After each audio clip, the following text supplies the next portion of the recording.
I hope everybody had a lovely break, some nice pastries, some coffee, perhaps.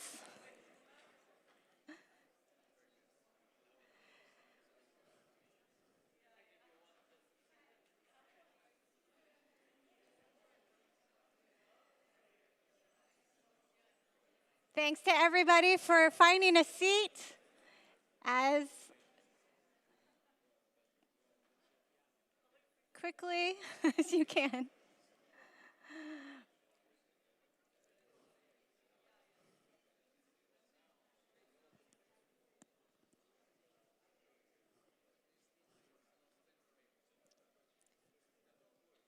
Don't worry. Thank you. I'll take it easy. I have your permission to take it easy. It's all good.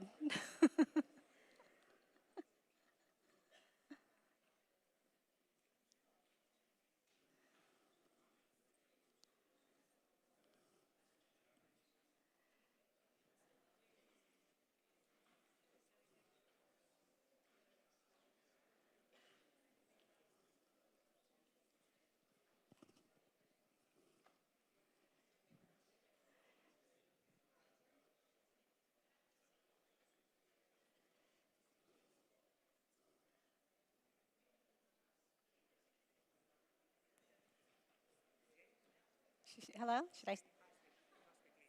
Who does? Jane is not here.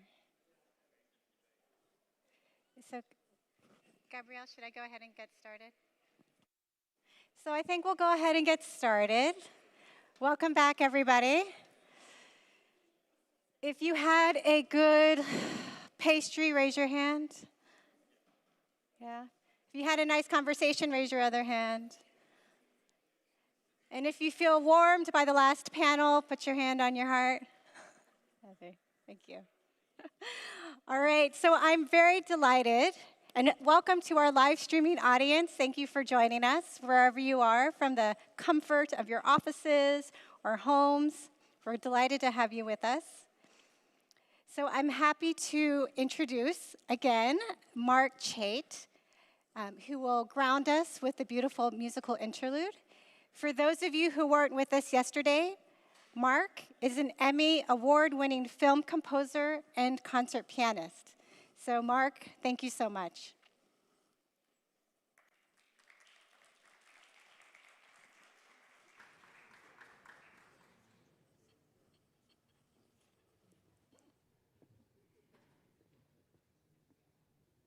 And everyone's still coming in, which is great.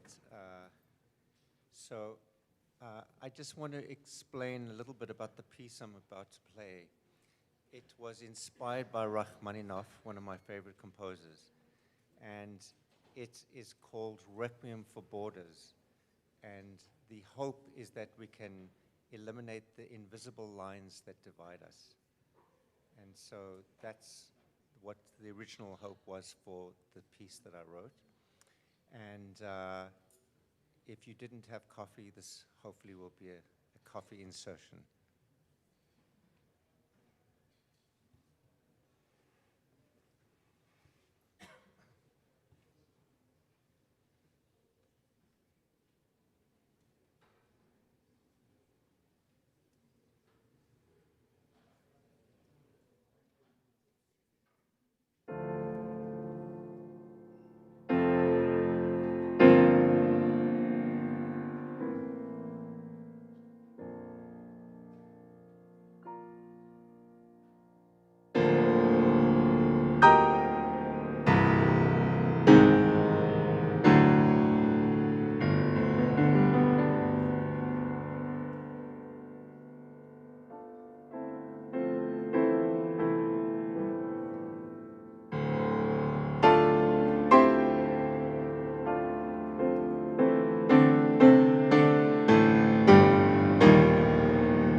Thank you so much, Mark.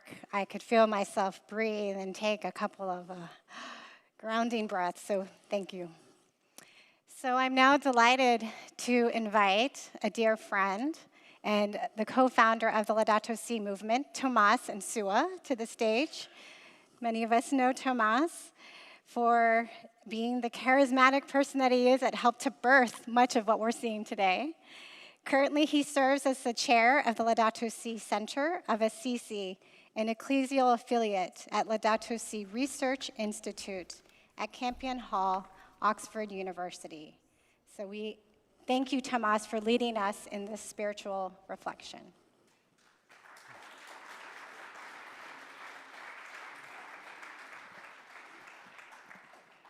Thank you. Technical team, I'm missing the slides. There we go.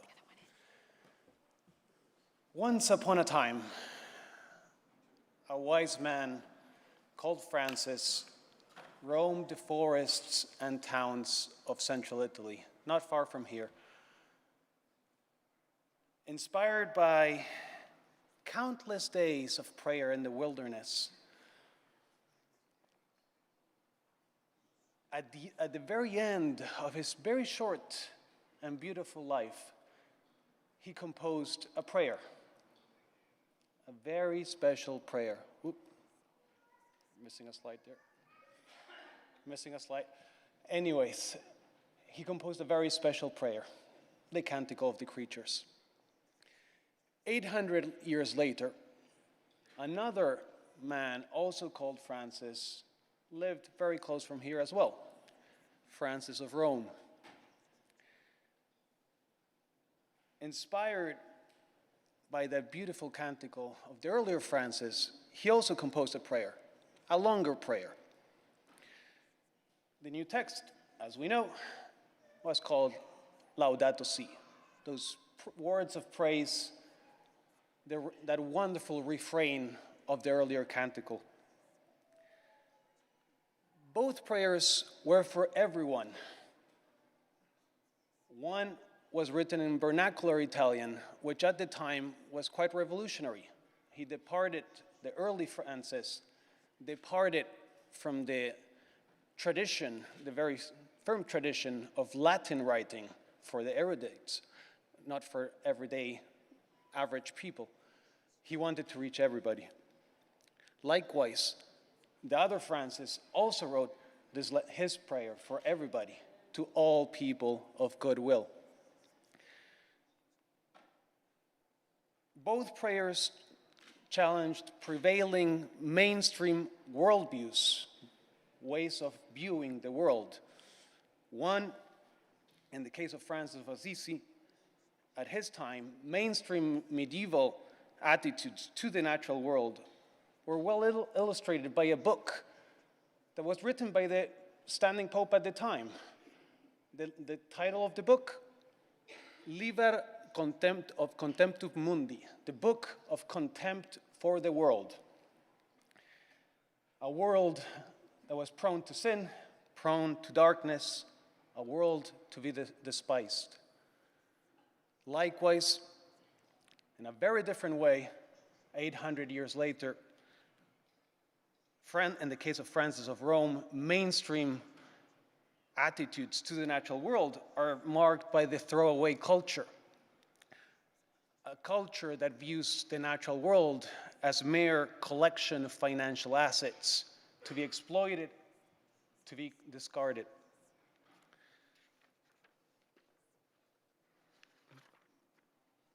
Both prayers challenged those mainstream notions and instead viewed and celebrated the natural world as a sacred gift. Both prayers, faithful to Scripture, saw creation as a sacred gift from the Creator, a sacred gift that is very good, a sacred gift that actually praises the Creator, a sacred gift that helps us pray and ourselves also praise the Creator. A sacred mystery, actually, a sacred mystery that is the very foundation of our faith, a sacred mystery that is the counterpart of that other great mystery of the new creation, creation and new creation being two sides of the same coin. In a nutshell, both prayers brought our attention to the song of creation, to the hymns of praise that fellow creatures sing to our common Creator. But the newer prayer also brought our attention to the cry of creation, not only the song, but also to the cry. This new utterance of creation, driven by industrial might, by industrial power, a heartbreaking cry. A cry illustrated by this melting glacier right next to me. A glacier that drop by drop, tear by tear, illustrates the intensifying cry of creation. A sacrilege, an insult to the Creator. Dear friends, this year we celebrate two big anniversaries of these masterpieces. 800 years of the earlier prayer, the Canticle of the Creatures, composed in 1225, and 10 years of the newer prayer, Laudato Si. This double anniversary is a very special kairos, but at the same time a paradoxical kairos. There's, on one side, so much to celebrate, but at the same time, there's so much to lament. Yes, we do uphold hope. That's the title of our gathering these days. But we're not naive. The state of affairs is very stark, very dark. Let's be very honest. So, this poses the question, was Laudato Si a drop in the ocean after all? 10 years have passed. And it's fairly easy to argue that indeed it was a powerless drop in the ocean. After 10 years, greenhouse gases continue to rise. Fossil fuel expansion continues to deepen. Deforestation continues to exacerbate. Other forms of pollution and destruction continue to worsen. The list goes on and on. To make it worse, climate denialism is at its very highest. Brutal wars are raging. Things are not looking good.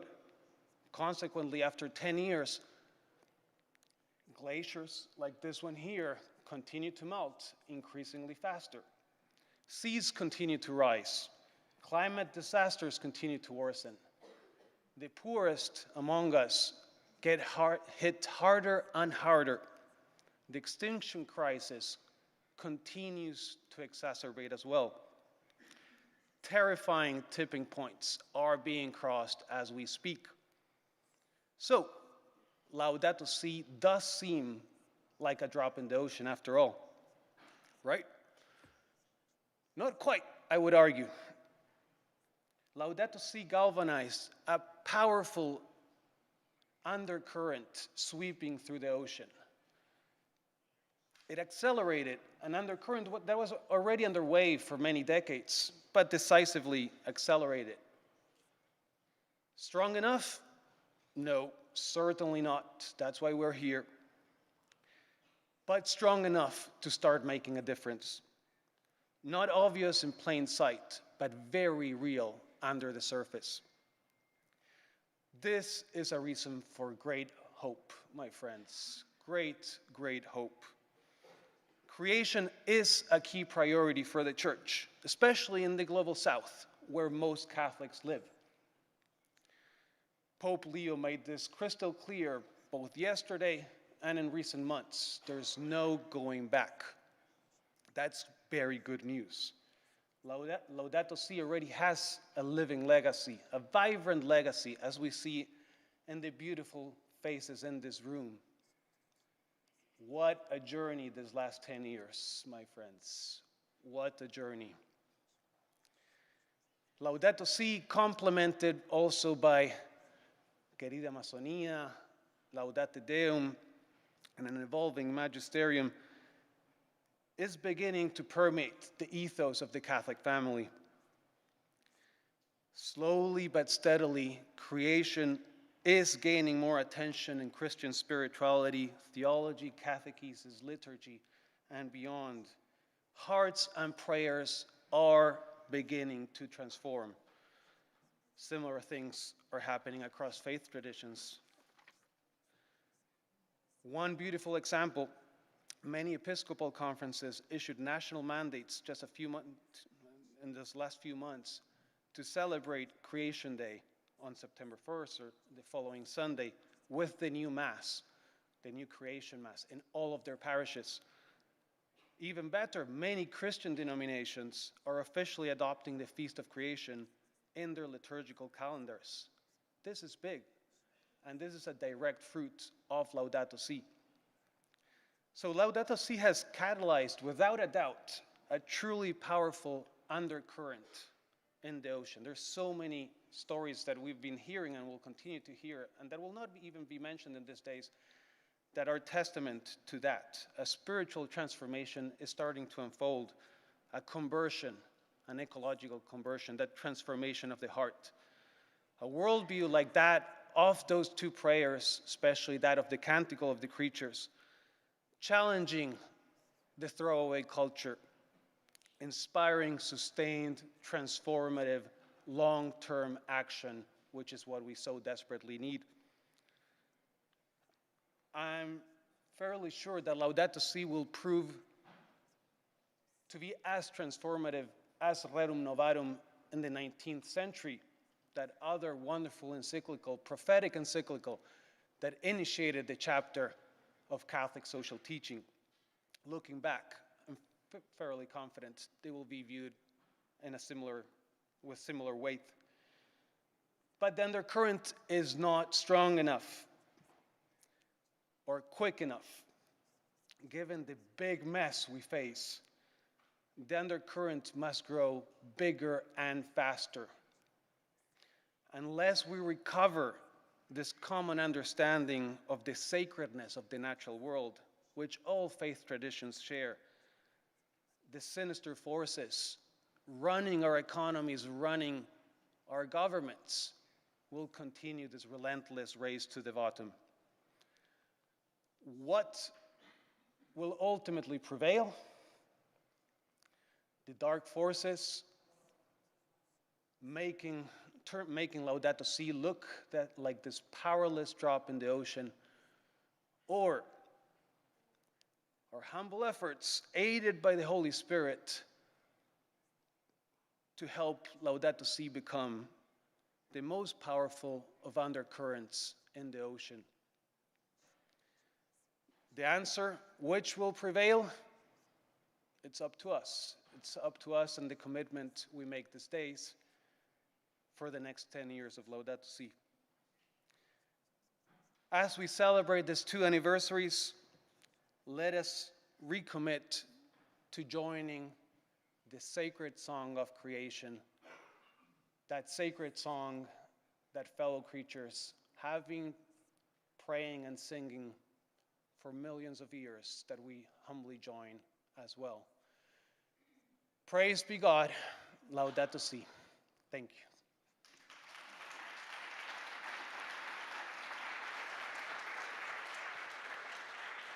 Thank you. Thank you so much, Tomás. Tomás is such an example for all of us. And now, as we transition into our next plenary session, we are pleased to welcome our moderator, Ms. Chiara Martinelli. Chiara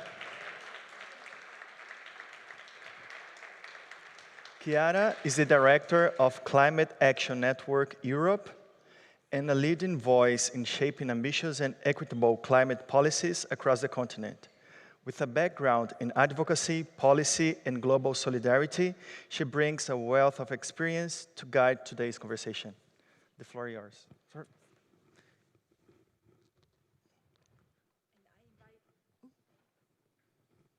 Does it work? Yes. I invite the speakers to already start taking their seats so that we can move a little bit.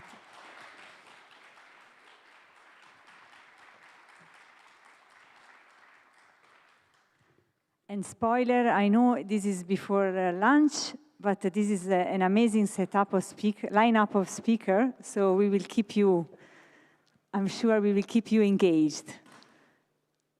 We have 55 minutes. Super. We still miss Patricia. And I can start by, first of all, again, welcoming everyone. Good morning. This session, as has been explained also this morning in the introduction, is going really to focus on hope and urgency.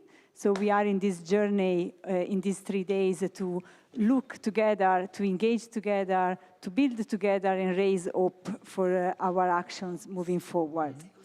We saw this in the panel in the panel this morning, we reflected on how Laudato Si have been having amazing and fruitful impacts in the faith communities across the globe.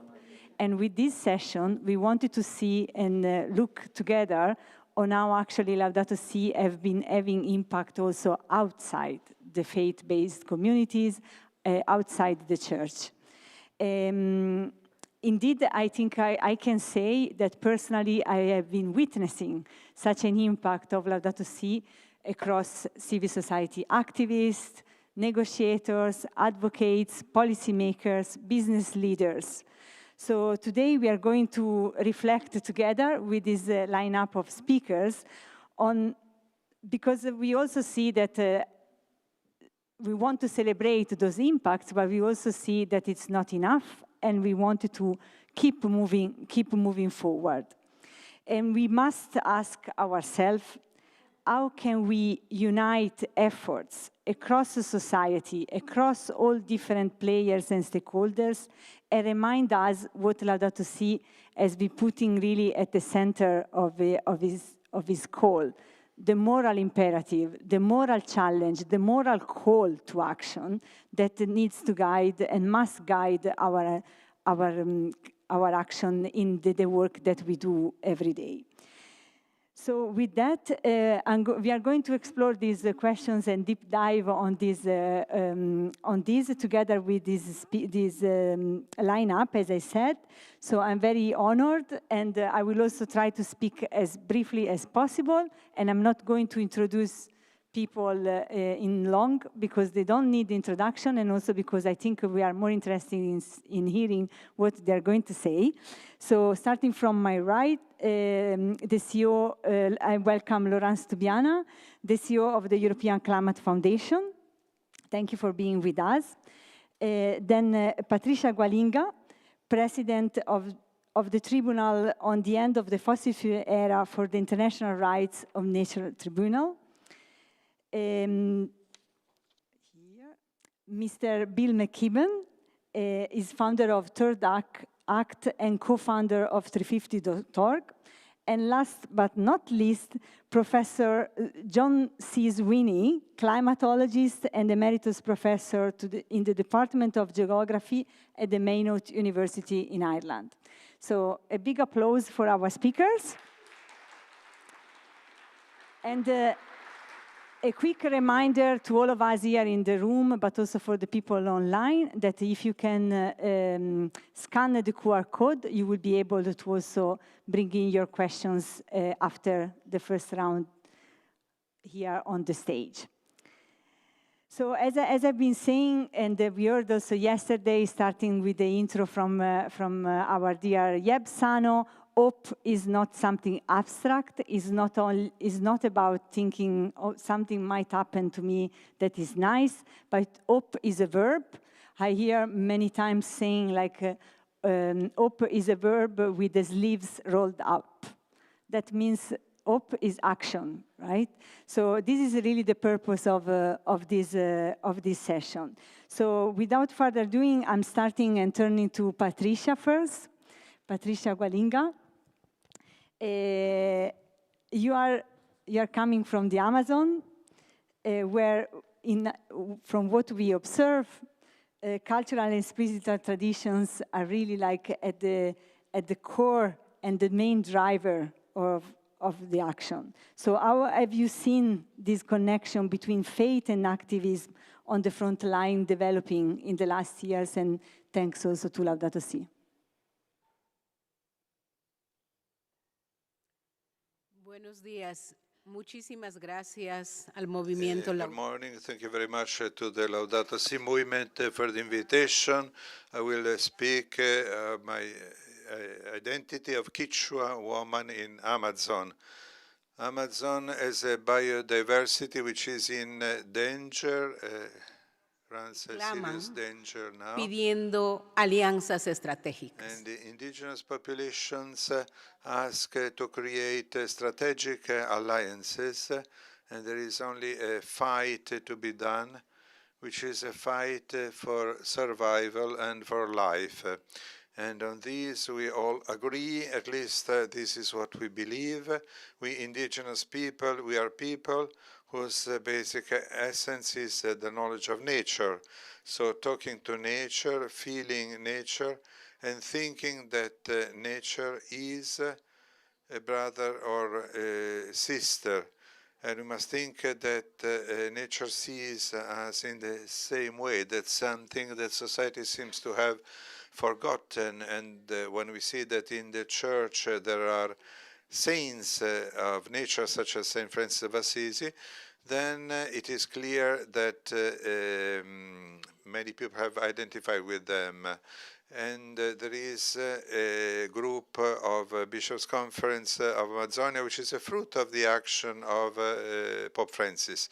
We saw the attitude going from the periphery to the center, the territory that is considered a territory of sacrifice. It is the voice that cries so that there can be a deep change and we can break paradigms. This is where I come from, and this is the thought that animates us. Fuels actions. So what did you observe in the last decades, looking at the impact of Laudato Si in the wider civil society and climate movement? Well, a good question, and what a pleasure to be here. I remember the spark that Laudato Si was. I got to review it for the New York Review of Books and spent weeks immersed in it and changed by it. Truly remarkable words, the most important document so far of this millennia. Since I'm interested in activism, change, and urgency, I think it's really important to think about what's happened in those 10 years. In paragraph 26 of Laudato Si, Francis wrote that there is an urgent need to develop policies so that in the next few years the emission of carbon dioxide and other highly polluting gases can be drastically reduced, for example, by substituting for fossil fuel and developing sources of renewable energy. The encyclical thus foresaw the thing that's been the most important and most hopeful development of the last decade: the staggeringly quick fall in the cost of energy from the sun and wind, which 5 years ago or so became the cheapest power on Earth. We live on a planet in which the cheapest way to generate power is to point a sheet of glass at the sun. That's the thing that's shifted in these 10 years. And if we take it seriously, then we have real scope for urgent and quick response and action. We can replace energy from hell with energy from heaven. This is the fastest growing energy source in history. The planet generates a third more power from the sun this September than last. 95% of new generating capacity installed last year was from the sun and wind and batteries. If this continues and accelerates, we stand our first real chance at shaving at least tenths of a degree off how hot the planet gets. We also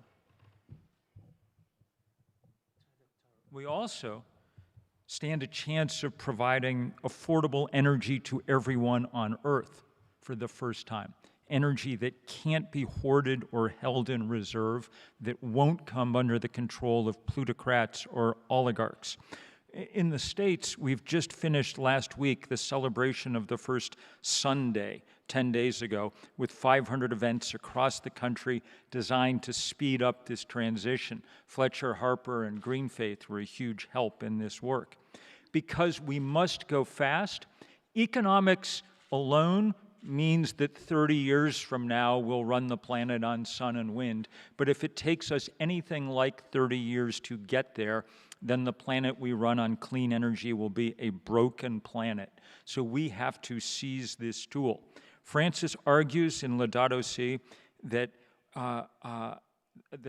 at one extreme we find those who doggedly uphold the myth of progress and tell us that ecological problems will solve themselves with the application of new technology without any need for ethical considerations or deep change. At the other extreme are those who view men and women and all their interventions as no more than a threat, jeopardizing the global ecosystem, and consequently the presence of human beings on the planet should be reduced and all forms of intervention prohibited. Viable future scenarios will have to be generated between these extremes. I would argue that the energy from the sun and the wind represents precisely that middle path. Energy sufficient to meet legitimate human needs of the population, but that doesn't lend itself to oligarchic control. Energy at human scale, obtained from brother sun, who already offers us warmth and light, and via photosynthesis our daily bread, and who now stands ready to provide us with the power we need. It is a gift given just in time, and one that we should seize and run with. This is the thing that in the 10 years since Laudato Si has shifted, and since Francis foresaw it, it allows us the chance now to do, finally, the work on the scale that's required to have some hope of catching up with the physics of climate change. Thank you. Thank you so very much for very concrete signs of hope. I pass on to you, Professor Sweeney. One of the things that really Laudato Si also put the spotlight on is that faith and science are not opposing. So did you observe, what did you observe in the last decade on this regard, and especially on investment in climate science? Thank you very much, Kira. Any better? Yeah, thank you very much, Kira. Well, those of you who were hoping to see Catherine Hayhoe sitting here, I'm afraid you've got me instead, and a humble climate scientist at that. I've been involved in making contributions to the IPCC. I'm hoping to go to my 13th COP next month. So I've kind of, over a long time, been quite closely associated with education in the area of climate change and climate science in general. So what have I learned over 47 years of teaching undergraduates and graduate students? Well, the first thing I've learned is that science-religion divide is still there. It hasn't gone completely. As we try to bring our students into a more faith-based environment by educating them first in the climate science area, frequently we hit a wall.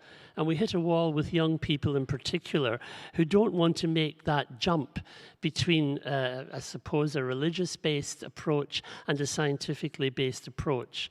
And what I've found over the years is that it's only possible to do that gradually. It's possible to appeal, first of all, to the morality and the ethical issues involved. And here we have a really willing audience of young people especially who are really desperate to get into those moral and ethical issues. And when we talk about the kind of tragic circumstances that we heard yesterday from the South Sea Islands, when we talk about the morality of submerging a culture and losing a culture, we resonate with young people. And it's from there, I think the next step is therefore to bring in the more ethical and religious-based approach. And that is quite easy to do if you get to that stage, because one of the beauties of Laudato Si is the way it's written. It's written in an extremely accessible manner. It's written in a way which resonates and which conveys to us the urgency of the problem in a way that climate scientists, I have to say, don't often necessarily get across to the grassroots. I could talk today, for example, about the 24,000 people who died of heat-related stress during this summer alone in Europe, and I could talk about the 5,000 who died in this country as a result of global climate change heat-related stress. But that doesn't get to changing the minds and hearts necessarily of policymakers. And I think, therefore, we have a job to do, which Laudato Si can help us to do. But we do face a big difficulty here, and that is that Laudato Si challenges the accepted norms. It challenges the God of the economics paradigm in particular. And it's the economics paradigm that rules the roost effectively in policymakers' minds at the moment. And that's where we have to get under the skin, I think, of policymakers as best we can, because decision makers are terrified of merging the ethical approach with the scientific approach, because it does challenge their norms. It challenges and unleashes questions about GDP, questions about economics, which they don't really want to get into because they're influenced so heavily by outside interests and by interests which have more short-term controls, if you like, on how they think and how they act. And that, I think, is the challenge of getting Laudato Si across to the wider community, of making the outreach. And here I have to say that scientists are not good communicators. Scientists have, if you like, a career path which doesn't reward communication. It's a career path which writes papers and talks to conferences and talks to a very small minority of people. And indeed, in the present circumstances, which Bill talked about here, it's almost a challenge for young climate scientists in particular to put their head above the parapet and to say things which might render them, if you like, challenged in terms of their career prospects. So here we need intense collaboration and support from the ethical and the religious side of things as much as from the scientific side of things. And let's be honest as well, ecological conversion is a very complex concept to get across, even educationally. And I think that's the concept which, again, challenges I suppose, the bunker mentality of disciplines, the bunker mentality even of decision makers, because it really involves them in having to look in a very real way at interdisciplinarity, in a way which our approach to education in the past of analytical, of distilling down, hasn't really worked. So I think there's an opportunity here for us, if you like, to get Laudato Si out into the wider world by getting better communication links, especially also by getting interfaith links much more developed than they are at present. And I think in that way we can get the essential message of Pope Francis, which is so beautifully expressed in Laudato Si. We can get that message to a wider world, and to a world which then ultimately will hopefully grasp the essential urgency of the problem, but the essential aspect of ecological conversion which it implies. Thank you.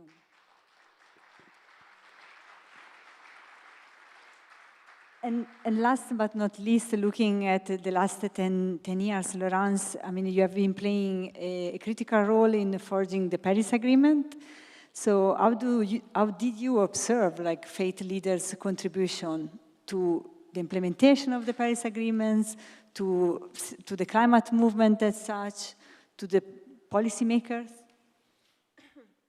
First, having the privilege to connect with the team preparing Laudato Si before the meeting in December in Paris, it was very important to see how the efforts to include a very broad perspective, and not only a moral perspective, a perspective for science, and the relation, changing the vision of the relation with man and nature.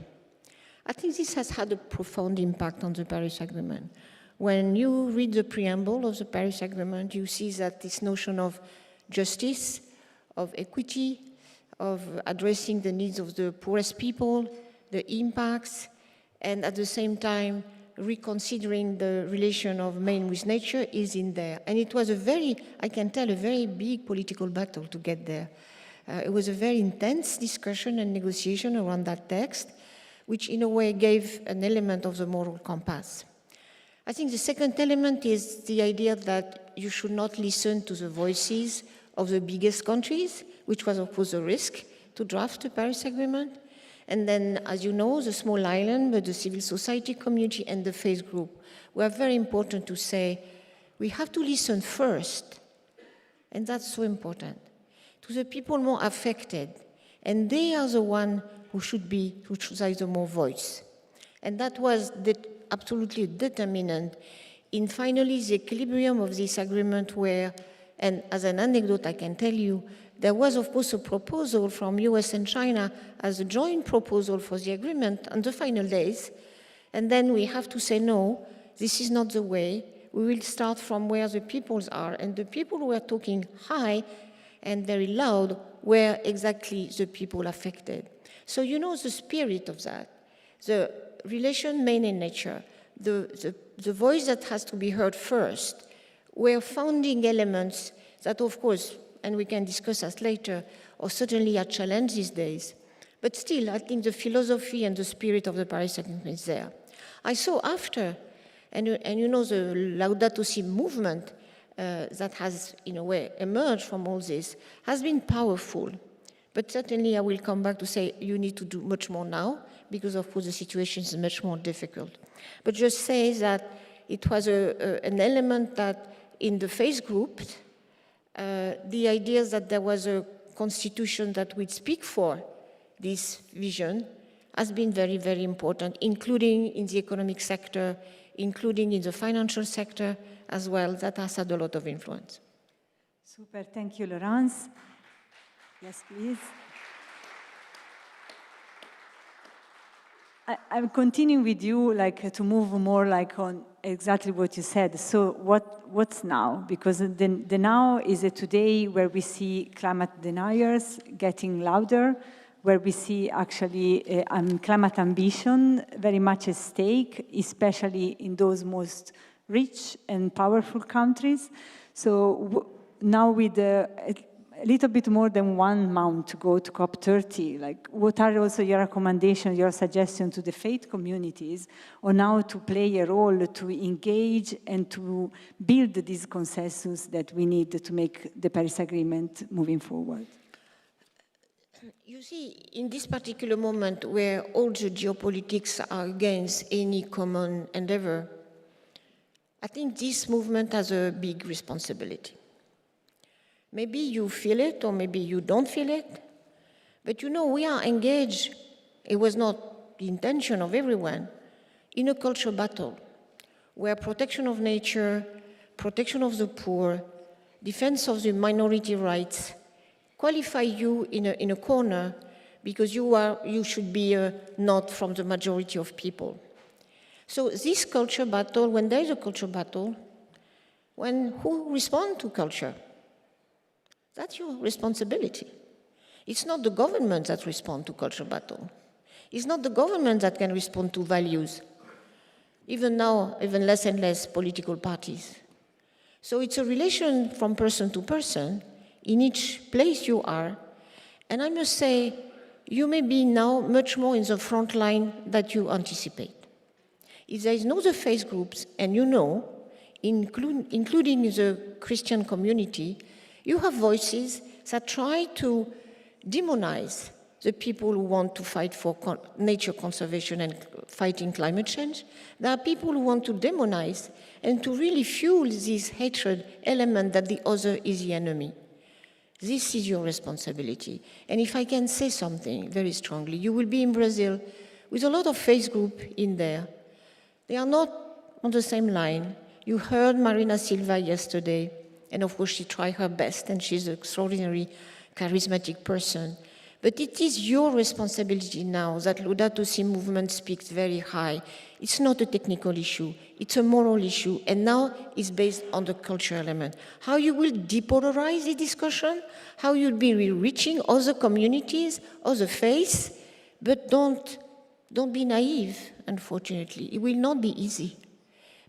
Other people have a lot of money, a lot of resources, and they really are fighting very hard. I see that in the United States today. Bill knows that. We see that in every country of Europe now, and many, and including in Brazil. So freely stand up. You have to stand up for your values. It's no more being complacent and happy to be each other. You have to do much more. But now the responsibility has given from, certainly, unfortunately, from government to civil society, from government to citizen, and from government to faith group. So on my side, for COP30, I count on you, really.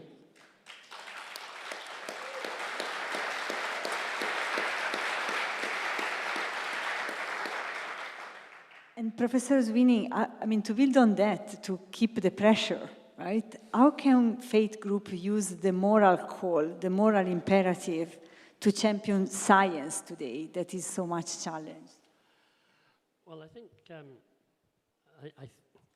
can you hear me? Yeah. I think the frequent surveys that are made of who are the most trusted voices in society come up with, first of all, that scientists are among the most trusted voices, but they're only superseded by those in faith communities.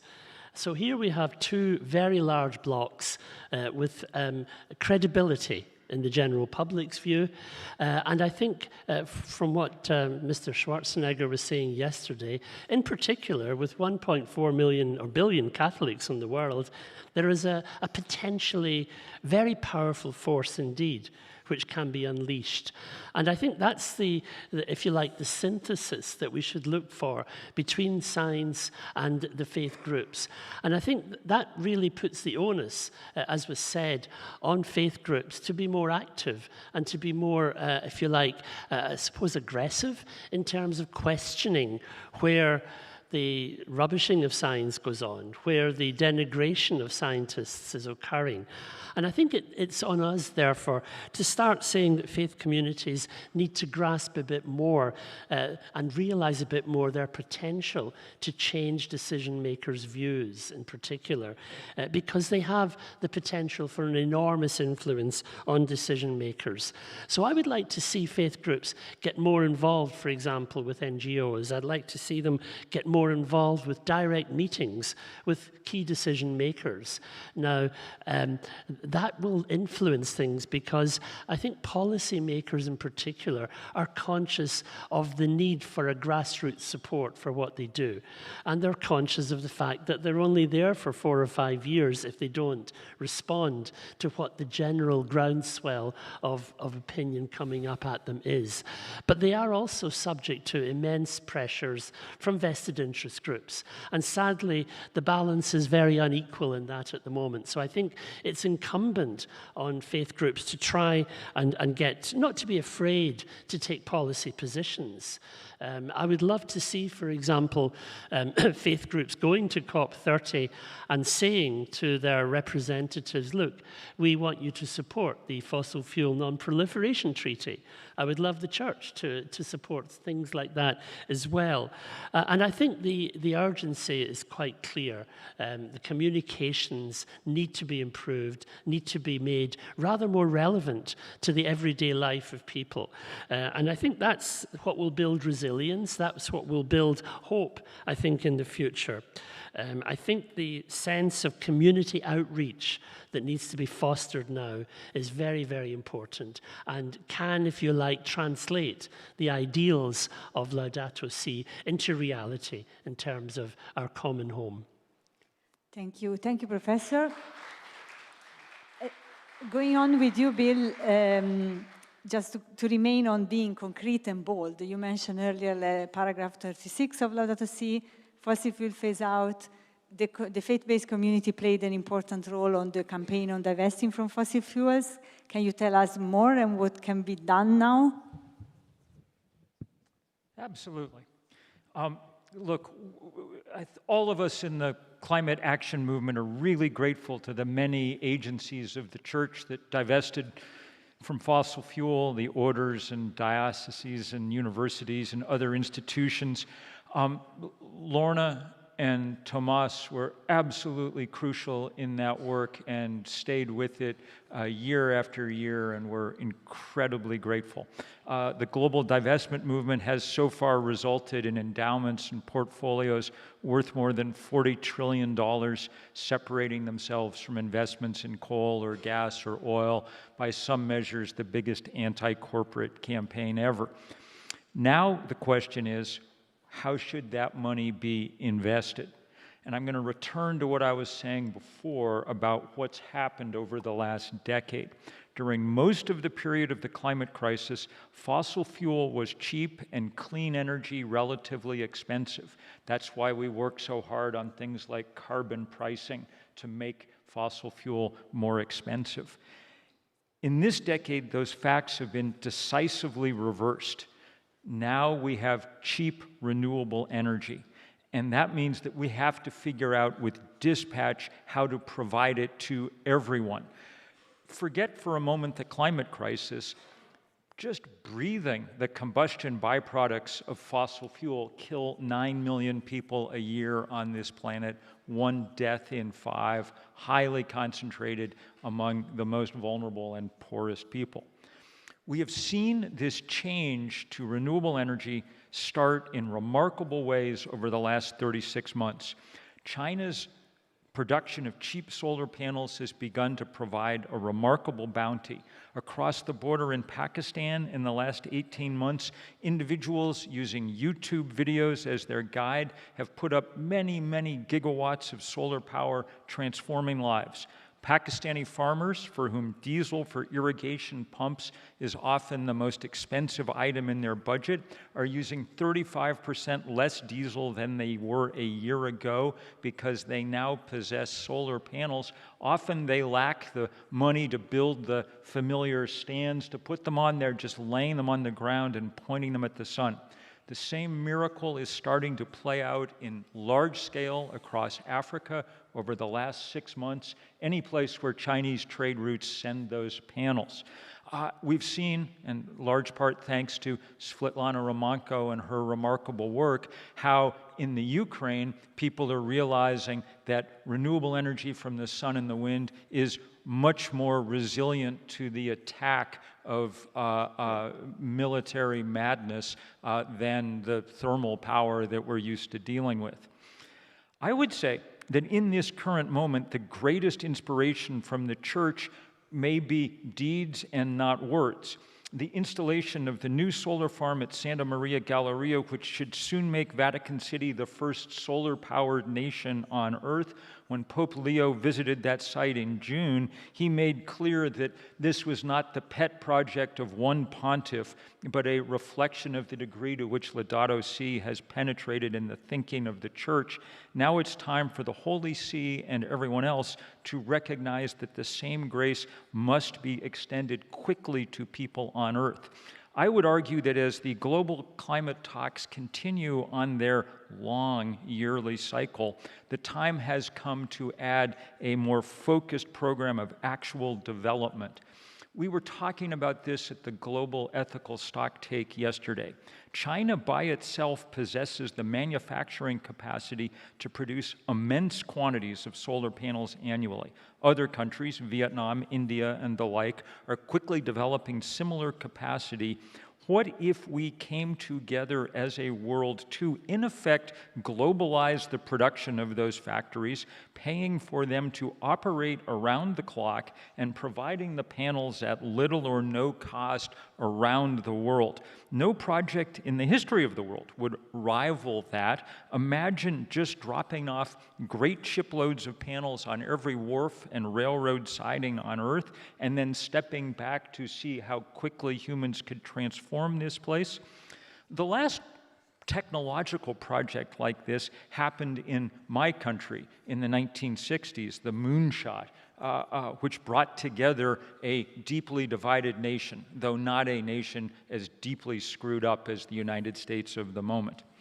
But this time, instead of putting 2 men on the moon, we have a greater challenge, bringing our local star down to Earth to help preserve the creation we have been asked to steward and protect. It is an actual job, not to be accomplished with words, but to be accomplished by actually building things on the ground fast.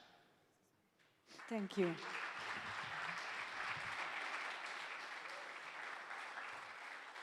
And Patricia, indeed fast, because as you mentioned in your first input, divestment, for instance, for indigenous communities in the Amazon is not something abstract, but is really about survival.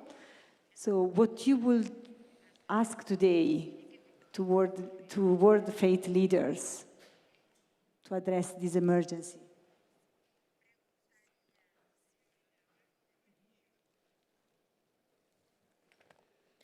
Pienso que todos saben que los pueblos indígenas estamos en la primera línea, resistiéndonos. I think everyone knows that indigenous peoples are in the front line in this battle. I come from a small village that managed to kick out an oil company and expose them.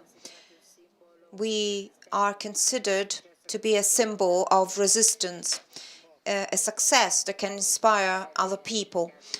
And I think it's important to have as many cases of success. We often hear about death, disaster, destruction. I think it's important to give an example of hope. And this is the hope we are looking at when we say, yes, we can make it. When a small village of 350 people has managed to make a difference, what could 1.5 billion people do? I think certain paradigms might be broken. We often hear about people that don't want to join this campaign and accuse us of being pagans, and it's definitely not true. It's also a wrong idea. They have a wrong idea that needs to be eradicated. We respect nature. We don't worship nature. We respect nature. And I can say that very clearly because I am the daughter of a shaman who spoke to nature. So it's no rhetoric here. I experience that every day. I experience that day after day. What's the importance of Laudato Si? Well, this encyclical is actually grouping together the ancestral voices of indigenous peoples and creates a connection between them and scientific thinking and science in general. Science and knowledge start a dialogue. Science and indigenous knowledge start a dialogue that should have existed already. We should be way more advanced in this dialogue, but this encyclical paved the way for this dialogue. Territories of sacrifices where I come from are trying to contribute with their knowledge. It's important to understand what's happening around the world, and we are asking to be understood. We are asking to be understood in our way to be connected with nature. We should make ourselves heard. Thank you very much. Thank you. Thank you, Patricia. So I give you a few seconds to think, all of you, to your last statement before we move to questions. So I will go first to Patricia and Professor, Sweeney. I would like from you a last statement, very brief, on what we have been discussing about active hope. So which messages, which actions are fundamental to inspire hope, and hope that is concrete and active? And same question for you, Laurence and Bill, but on urgency. How do we have messages and actions in the movement, in the civil society widely, in a way that these inspire an urgency that provoke action and pressure? I start with you, Patricia, if it's okay for you.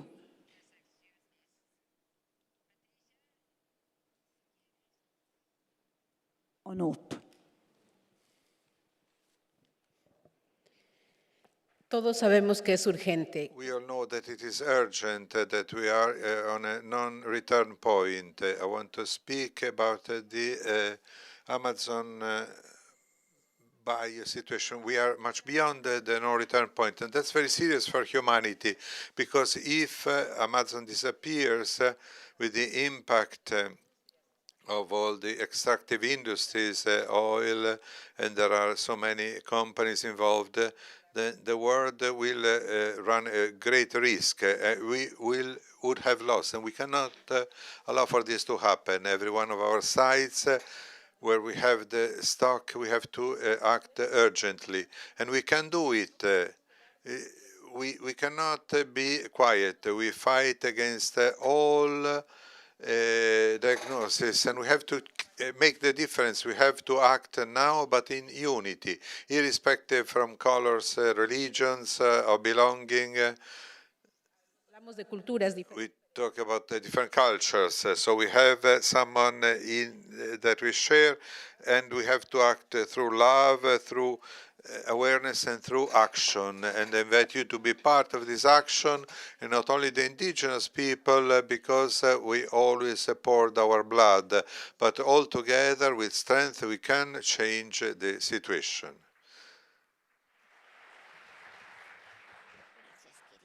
Please go ahead. Patricia makes a very good point about the importance of knowing and appreciating indigenous knowledge. And one of the things that we have to appreciate is that we don't have all the answers in the Western world. Sometimes the coping strategies of indigenous peoples amazes scientists and amazes people who think they have all the answers. So we must learn and appreciate the kind of comments I think that Patricia has made about the need for that. On a wider scale, I think we also have to recognize that the Paris Agreement is now in danger of failing completely. We have, I think, as a community, to start asking questions about those in authority. One of the most skillful things that legislators and decision makers are capable of doing is twisting words. And twisting words, especially in the NDCs, in the nationally determined contributions, so that yes, we will make these grandiose pledges, but only if we get a certain amount of money. Maybe we will use statistical artifacts like emissions per capita. Maybe we will also say our contribution is being dependent also on political change. And of course, that gives an out. It gives a way out for politicians to say, yes, we tried our best, but we didn't succeed. I think we have to hold them to account increasingly as a community to say, well, you promised this. You have not implemented what you promised. Our faith in you is therefore being damaged severely. And our voting power in the future will be damaged also as a consequence. So I think it's important at this critical stage that our legislators and politicians going to COP30 are made aware of the groundswell that comes from faith communities. And by faith communities, I think also collaboration with other faiths is here our greatest asset, to swell the numbers, to make the pressure even greater on those that will be making those crucial decisions in Belém. And I think that is something we should prioritize over the next few weeks. Thank you. So let's move to urgency, Laurence. communities should not be feeling alone. When the problem is the manipulation of information largely, when we do polls over the world, 120 countries, 89% of people are concerned about climate change. The citizen is concerned. The problem is a manipulation of these people's anxiety that finally block action and pressure on government. So now, again, the urgency is to put pressure on governments, economic activities, and in particular the fossil fuel sector, that since the invasion of Ukraine, gain enormous power and money, and say stop. And stop, you will not be alone as a minority. It's because there is a lot of people out there that could be mobilized for that. Top of that, people are frustrated because of the injustice of this world. 1% of the more richer people at world level, wherever they are living, in China, in India, or in Europe, they are emitting as much as 50% of the lowest decile in the global population. This injustice cannot continue. This sentiment of justice has to be coupled with a sentiment of emergency. So you are not alone. So you can stand up, and at COP30, you can say, we need just justice, and we need really Nazi action now, and you cannot shy away saying it's too costly, because the cost is a thing we are bearing ourselves. So to stand up, I think we need that, and really, you are not alone. They are powerful, but we are many. That's what Patricia and all of you have said.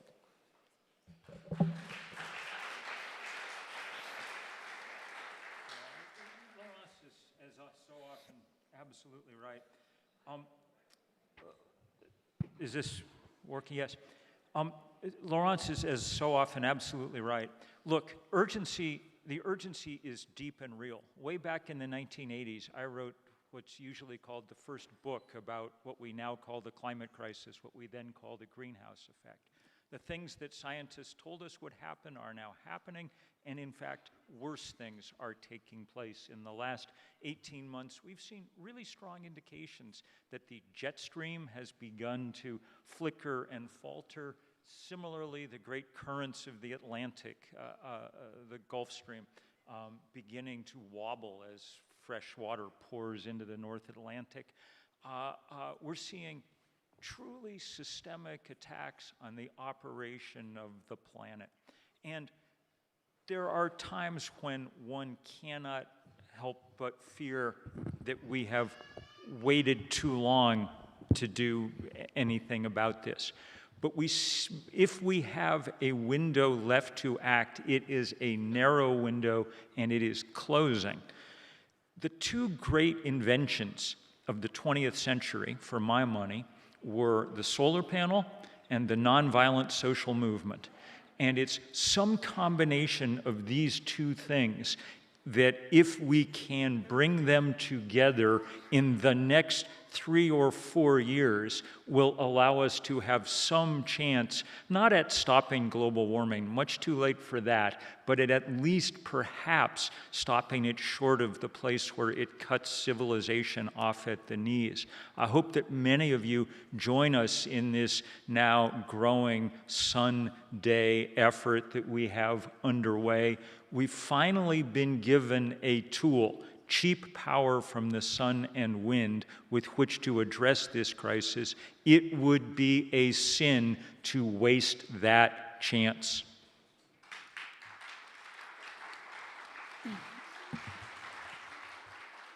Thank you very much, and thank you already for the questions that you already sent over.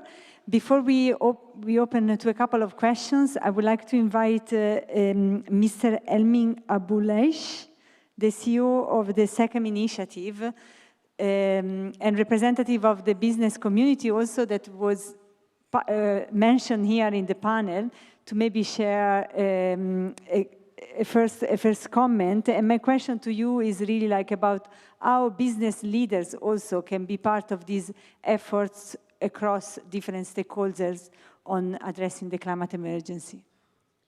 First of all, I'm very happy to be here on behalf of a whole movement of Business for Good, and many included next economy movements which are represented here, which are coming here because they believe that our principles and values align 100% with the Laudato Si 7 goals. So it's only logic to try to connect, to engage, and to cooperate.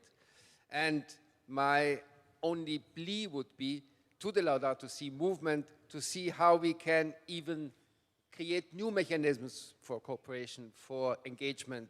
And I am sure that I'm speaking here on behalf of many representatives of the business community who would like to engage and would like to contribute, whether it's in renewable energy or other sectors. And here comes now my own observation and question, also to the panel, of course. As a farmer from Egypt, a simple farmer from Egypt, I believe that there is a sector as important as renewable energy, which is the agricultural sector, for the Laudato Si movement. It's in every one of the 7 goals. There is not one of these pleas which cannot build on agriculture.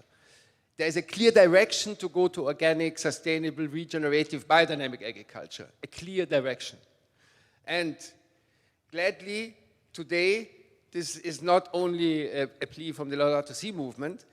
FAO, IPCC, everyone now says agriculture is part of the solution. By the way, renewable energy can only reduce. We, the farmers, we can sequester carbon in our soils and trees. So we have even another role to play. And this is why I'm so happy I'm representing a movement in Egypt where we were able to help 40,000 farmers to go to organic biodynamic farming. And just by honoring them as the climate heroes and paying them money for their ecosystem services, which is sequestering carbon, in addition to producing organic, healthy food, which we need for all consumers. So in this regard, I'm asking myself, how can the Laudato Si movement more embrace organic, regenerative, biodynamic, sustainable agriculture to manage its own lands, which are under the management of the church in a way or another, or any institution, but also for all the farmers in the world who could, with this move, improve their livelihoods, mitigate climate change, and provide healthy food for all the consumers. This would be my question to you. Thank you. I mean, I personally, maybe just to kick off and give the time if someone wants to answer to this point about the agriculture sector, maybe just to add that the Laudato Si movement is a huge movement with many actual organizations already working very closely with organizations on the ground and promoting an agroecology model of a food system. And really like working hand in hand with many people, especially in, I mean, the thing I know, it's especially in Latin America. I know many of the experiences that are so much connected also with the Laudato Si movement and with the Catholic Church in Latin America as well. Is there anyone want to take the agriculture one, please? And then I'm reading the next one. Well, I come from a country where 38% of our national emissions come from agriculture, primarily methane emissions, which of course is the critical gas in the short term if we're to tackle any form of mitigation of climate change. And I think you're right, agriculture has a central role to play in the future. It has a central role in terms of food security and a central role also in terms of the stewardship of the landscape, which farmers essentially are responsible for. But I think also we have to differentiate between the family farm, the farm which is diversified, the farm which can sequester its emissions, and the very intensive livestock farm, where in fact the opposite happens. And together with New Zealand, Ireland are the two countries in the world with the largest methane emissions per capita. And I think the answer is diversification. The answer is a more balanced view of farmers managing the landscape as Laudato Si envisaged for future generations. Because I think one of the issues that we touched on here is the issue of intergenerational equity. the issue of what do, as Pope Leo said, what do we pass on to the next generation? And that comes down also to farming, because farming is about saving the land and saving the landscape for the next generation. So I think here is a role also for Laudato Si. One of the things when I talk to intensive farmers that does chime with them is I say to them, are you aware that your excessive methane emissions are really harming the harvest of farmers in Malawi or in Kenya or in Uganda? And there is a recognition that this is happening, but that they are being driven to do this by the economics of intensive farming. And I think that's where, again, some sort of statement from Laudato Si, some sort of pressure for a more balanced and sustainable form of agriculture would be extremely helpful, and indeed would help save the world from what otherwise it faces in terms of accelerated change, which Bill was referring to as well. Thank you. Thank you so much. So I'm receiving several messages that we are getting out of time. So I have a last question that is actually coming from the floor or from the people online. And I think it's very nice because it's also showing that this movement is also reflecting on its own, like on what you said, Laurence, on what can we do best, right? How can we move forward? And the question is, how can we awaken the sleeping, I don't know how to pronounce this word, the sleeping giant of faith groups and in civil society to act more boldly on climate? And how can moral framing, like in Laudato Si, can help us communicate in ways that truly move hearts? So for me, it's a very nice question to end because it's also a self-critique in a way. We do have some sleeping giants in the movement, in the faith communities. So what's your suggestion to wake up those sleeping? And maybe we can start this way, Laurence, Patricia, Bill, and Professor Bill. I think there is a big challenge to connect with other faiths. So you have the institution, your institution of the church, the Catholic Church in particular, not particularly light institution. So you have certainly you could do an internal job that will be very, very important. So that starts from there.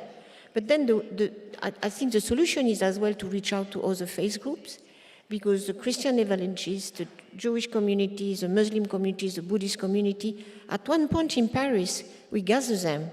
And we gather them because of Francis. So this is a moment to talk to others, because for the moment, the scenario is everyone against everyone. And you have to fight for that. So I think that's the moment to say, I'm talking to other people, I'm talking to people that have not the same faith as me, and I represent that we have a common good in reality. So that will be my hope. Patricia. Creo que no hay una receta, pero la voluntad de hacerla. There is no receipt, but the will to do things is what begins, and then we have to open our minds and listen to others. And as Laurence said, we have a common goal, which is fighting so that we can save our common home, which is the planet Earth. And having this in mind, we can do really many things. Yes, Bill. I think that probably we've gotten as many people as we're going to get working with the emotion of fear. And I think it's time to also be working with the emotions of hope in a big way. Now, we have this chance, as I've been describing. We're here because we worship the Son, S-O-N, but that doesn't mean we can't have a great deal of affection for the Son, S-U-N, and build on that affection that is absolutely universal across this planet. There is not a human being alive who doesn't grin when the sun comes out and hits them on the shoulder blades. And So and we see this reflected when we do polling, which finds that clean energy, solar energy, is the one universally popular thing across ideologies and party lines around the world.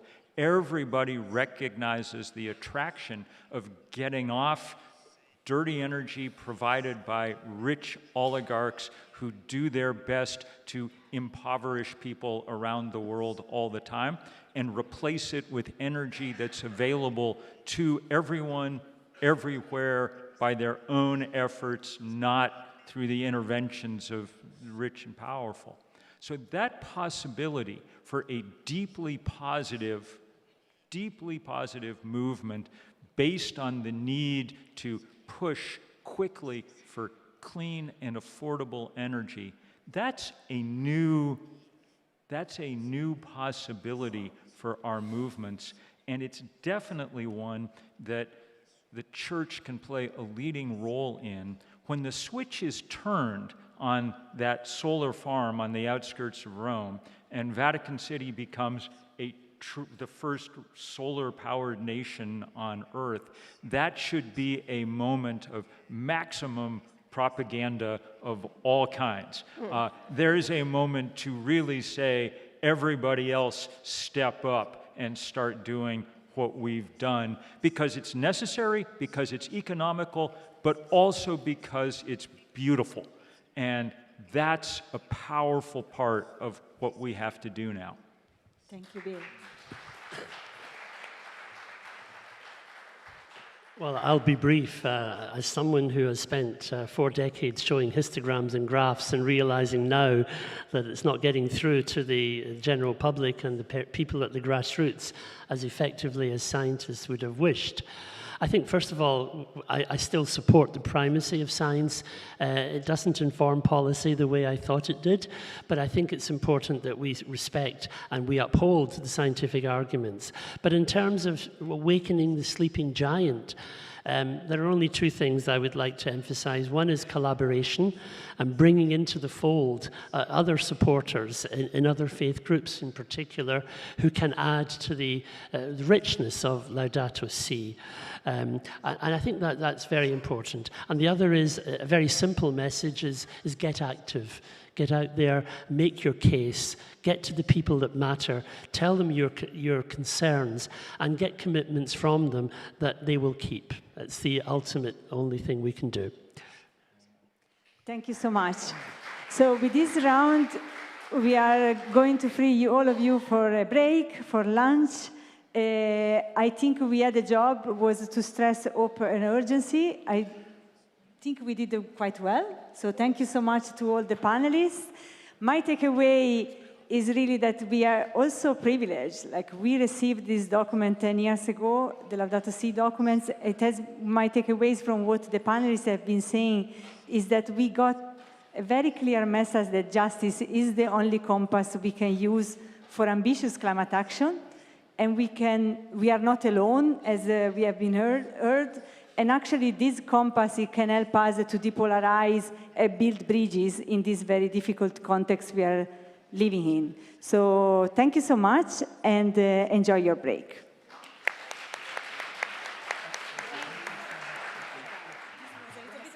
If everybody could please stay seated just for 2 minutes. So what a powerful conversation, and a heartfelt thanks to our moderator, Chiara Martinelli, and to all of our participants for sharing such rich perspectives. So we hope that you'll take these reflections that have perhaps sparked new ideas and bring them to the rest of the conference. So at this time, we're going to say goodbye to our live stream audience, and we'll see you tomorrow. But for those of you in person, we have a very, very exciting afternoon. After lunch, we're going to meet for small groups. So please make sure you have signed up for a small group at the back of the hall before you leave. And we have shared on the WhatsApp channel the location of those small groups. And we will also share the location when we come back after lunch at 2:25. in this hall. So please come back at 2:25 at this hall and be mindful of the time because we have a busy day going to Borgo Laudato Si. So please enjoy your lunch and please help up after lunch. You have to bust your own trays. We're here as a community and we will see you at 2:25. Laudato Si!